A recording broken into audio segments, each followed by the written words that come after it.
Assalamualaikum warahmatullahi wabarakatuh. Saudara kaum muslimin yang dimuliakan Allah subhanahu wa ta'ala, para pencinta masjid dimanapun Anda berada, ketika masjid sudah dibangun, maka salah satu keharusan kita kaum muslimin adalah memakmurkan masjid.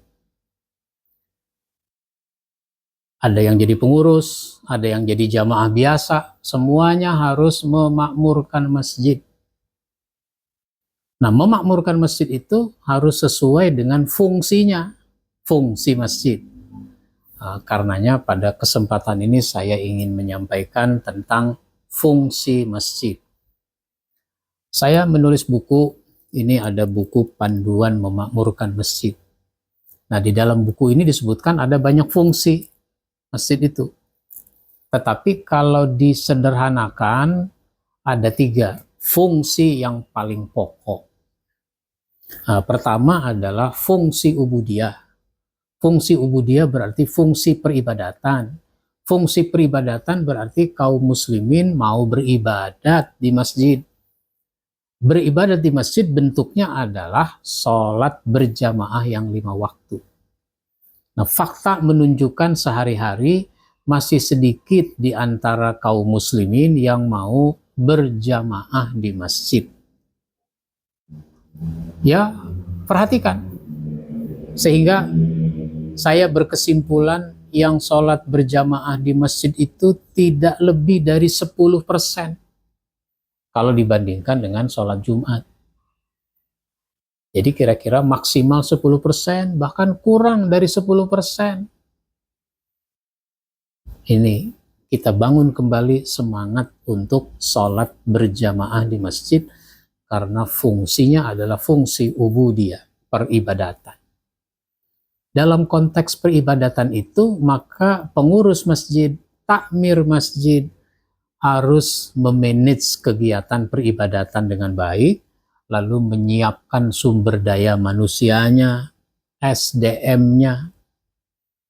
Apa SDM-nya? Ada muazzin, orang yang azan.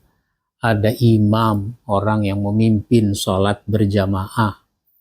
Imam yang standar, bacaannya bagus, ilmunya ada, akhlaknya baik. Nah, kemudian hari Jumat ada sholat Jumat, berarti harus ada khatib. Maka harus disiapkan khatib. Kaum muslimin harus ada yang bisa berkhutbah. Lalu pengurus masjid menjadwal orang yang bisa berkhutbah untuk menjadi khatib. Di Jakarta sekalipun banyak masjid-masjid yang tidak punya khatib. Khatib diundang dari mana-mana.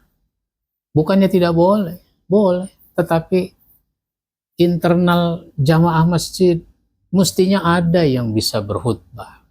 Untuk itu dikader, dipersiapkan. Termasuk khatib itu adalah cadangan khatib. Jadi selalu setiap hari Jumat ada khatib yang terjadwal, ada cadangannya yang siap tampil kalau khatib yang terjadwal terlambat datang, tidak datang, berhalangan secara mendadak, sakit, dan sebagainya. Ini satu, fungsi peribadatan. Yang kedua adalah fungsi tarbiyah, fungsi pendidikan, fungsi pembinaan. Masjid harus membina jamaahnya. Kalau urusan membina itu setidaknya 2 aspek.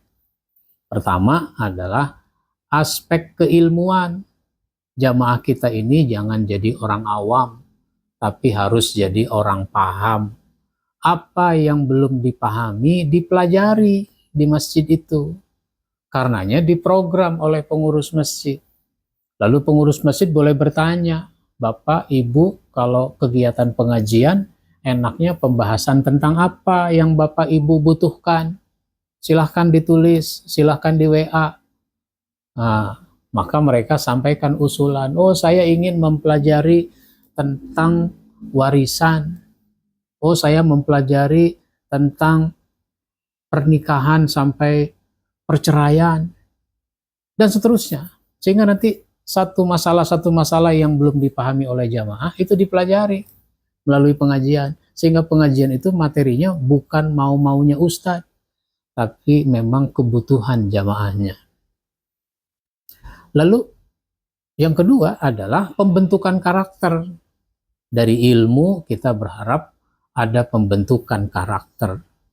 Sehingga karena sudah belajar ilmu tentang waris, kalau ada orang tua meninggal misalnya, meninggalkan harta, hartanya disebut harta waris, anak-anak nggak ribut. Ibu dengan anak tidak ribut, anak dengan ibu tidak ribut. Urusan warisan. Kenapa? Sudah ada ketentuannya.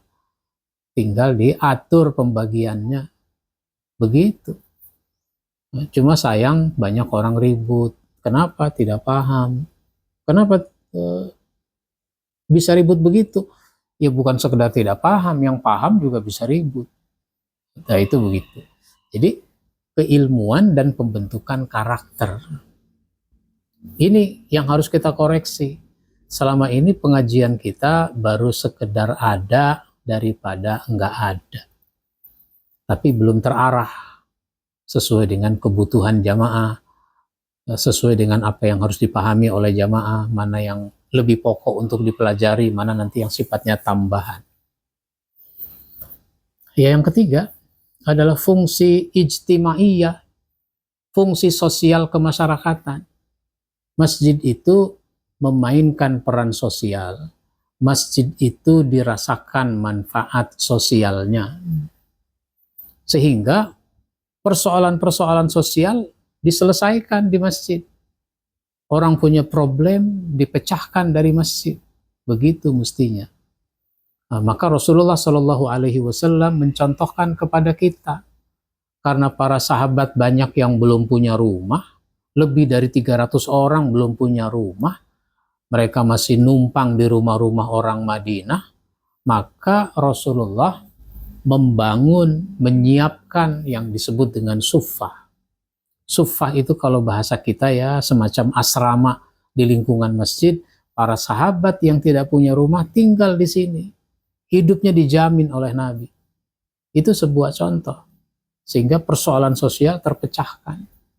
Orang punya problem malah Nabi nggak menunggu orang itu konsultasi. Maka Nabi ada saat memanggil sahabat. Kelihatannya dia punya masalah. Maka Nabi tanya, betul ada masalah. Nabi carikan solusinya. Itu namanya masjid punya fungsi sosial. Jadi, apa peran sosial yang harus dimainkan oleh pengurus masjid, oleh masjid kepada masyarakatnya, kepada jamaahnya. Sehingga persoalan sosial yang sekarang begitu banyak, itu satu demi satu dipecahkan, satu demi satu dicarikan solusinya. Sehingga masyarakat kita terbebani, masyarakat kita berkurang beban kehidupannya. Beban di sini bukan cuma ekonomi. Orang punya problem itu juga namanya beban, beban batin, beban perasaan. Sehingga enteng rasanya, ringan rasanya ketika problem itu sudah terpecahkan. Jadi ini 3 fungsi masjid yang harus dipelajari, diejawantahkan dalam kehidupan masjid kita sehari-hari, fungsi peribadatan, fungsi pendidikan, dan fungsi sosial kemasyarakatan. Ini yang perlu kita pelajari lebih lanjut. Silahkan dibaca buku yang sudah saya tulis. Demikian dari saya. Wassalamualaikum warahmatullahi wabarakatuh.